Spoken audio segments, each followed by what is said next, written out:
लोग था, मेथी उस जगह पर रखी थी। मेरा पति वहां से मेथी उठा कर ले आया रामू भैया, और वो मेथी की सब्जी अंदर बन रही है। ऐसी जगह की मैं सब्जी आपको कैसे दे दूं रामू भैया, क्योंकि आपकी धर्म पत्नी गर्भ से है, गर्भ से। ऐसी सब्जी मैं आपको कैसे दूं? रामू भैया ने कहा, काकी जी घर इतना बड़ा सब गिरवे रखा, कर्ज में लगा लूं, 2 रोटी नहीं खा सकते राम। बच्चे भूख से बिलख रहे राम। चमड़े का जूता बनाने वाले चर्मकार सब्जी लेकर कहते हैं कि मुझे थोड़ी सी सब्जी दे दो, क्योंकि मेरी पत्नी के लिए चाहिए। सब्जी लेकर तो चले गए।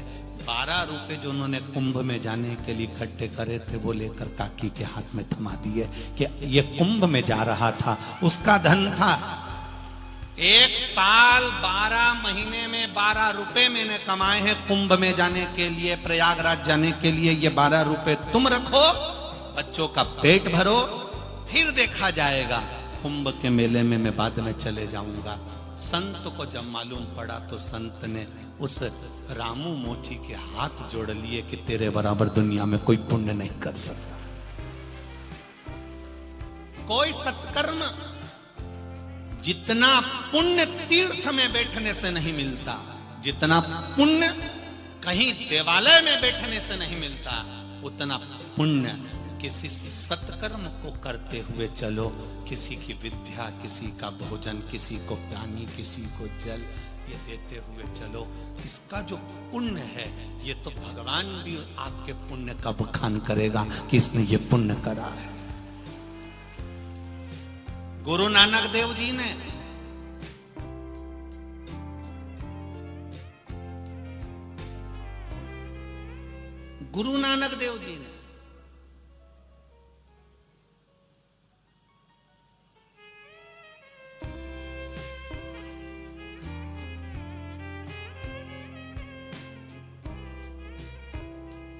ये लोग कहते हैं ना कि वो दाढ़ी वाला आता है, टोपी लगा के आता है, गिफ्ट देकर जाता है।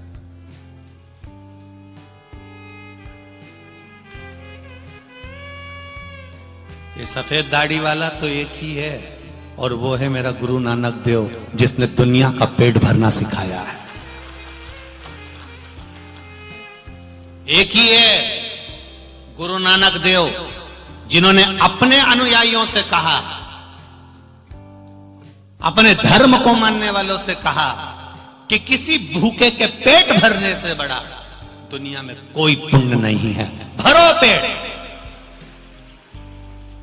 इसलिए जहां भी जाओगे, जिस गांव में जाओ, वहां होटल नहीं मिले तुमको, वहां तुमको अगर होटल नहीं मिले, भोजन नहीं मिले, साधन नहीं मिले, तो किसी गुरुद्वारे में जाकर बैठ जाना। उस गुरुद्वारे में तुमको पेट भरकर भोजन जरूर मिलेगा, खाली नहीं लौटाया जाए। वो भूखा नहीं लौटा। इसलिए जो बोले सो निहाल ससरिये, ये एक आनंद है हमारे सनातन धर्म का, एक आनंद है हमारा।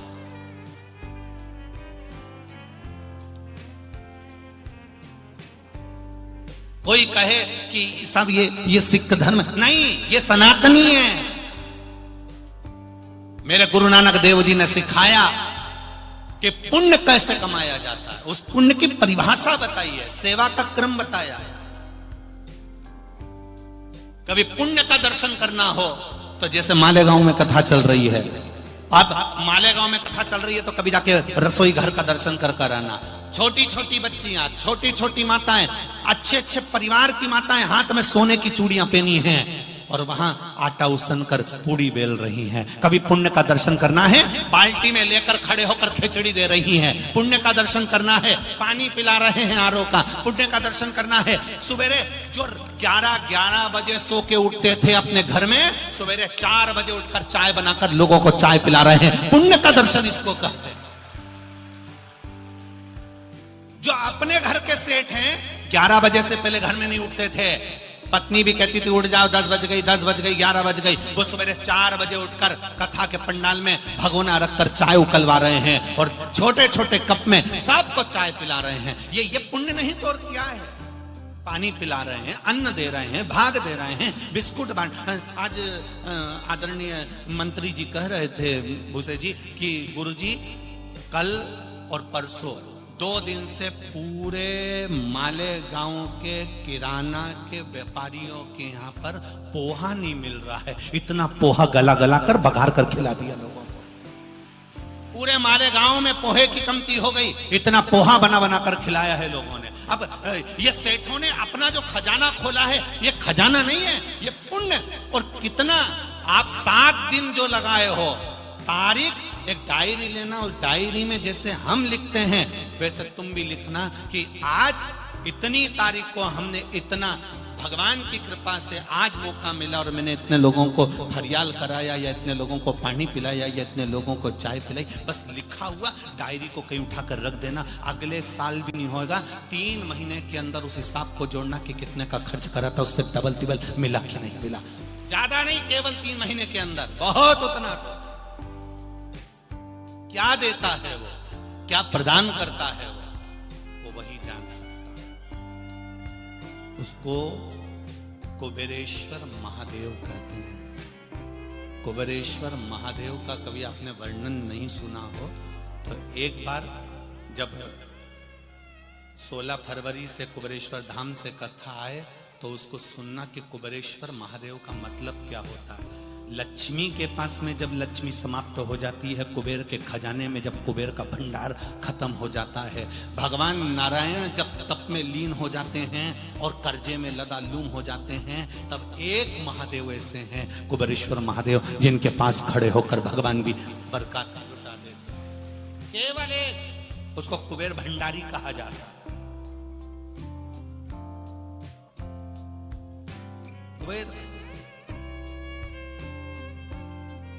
और इतना मेरा विश्वास कहता है मेरी बहनों से और मेरे भाइयों से, जितने लोग यहाँ कथा सुन रहे हैं, ये मेरा विश्वास कहता है, मेरा भरोसा कहता है। आप जितने साल से टीवी पर, जितने महीने से, जितने साल से आस्था चैनल पर या मोबाइल पर या पंडाल में कथा सुन रहे हो, जितने समय से, ये मेरा विश्वास कहता है, क्योंकि ये पोथी के रूप में केवल शिव पोथी नहीं, मेरा कुबेरेश्वर महादेव सीहोर से चलता है। ये मेरा विश्वास कहता है जितने लोग कथा सुन रहे हैं टीवी पर, मोबाइल पर या पंडाल में, ये मेरा विश्वास कहता है पहले का समय निकाल लो, कथा नहीं सुनी थी उससे पहले का, और कथा सुनी उसके बाद का समय निकाल लो, तुम्हें भूखा नहीं सोने दिया होगा, मेरे कुबेर भंडारी ने दिया हो।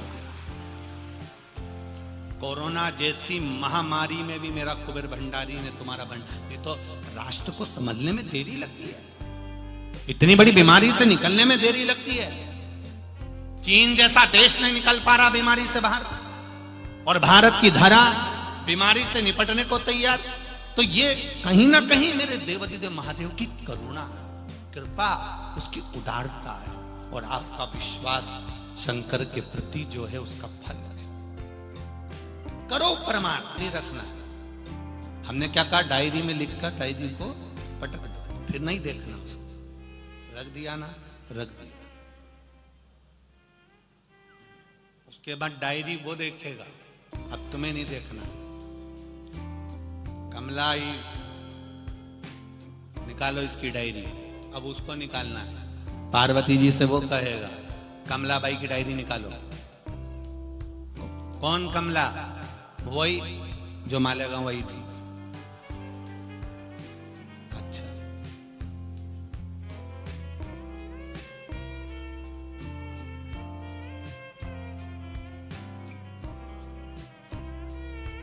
तीर्थ जाओ,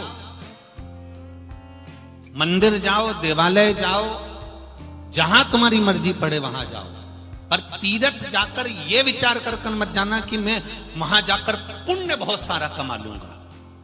गंगा नहाऊंगी, पुण्य बहुत सारा कमा लूंगी।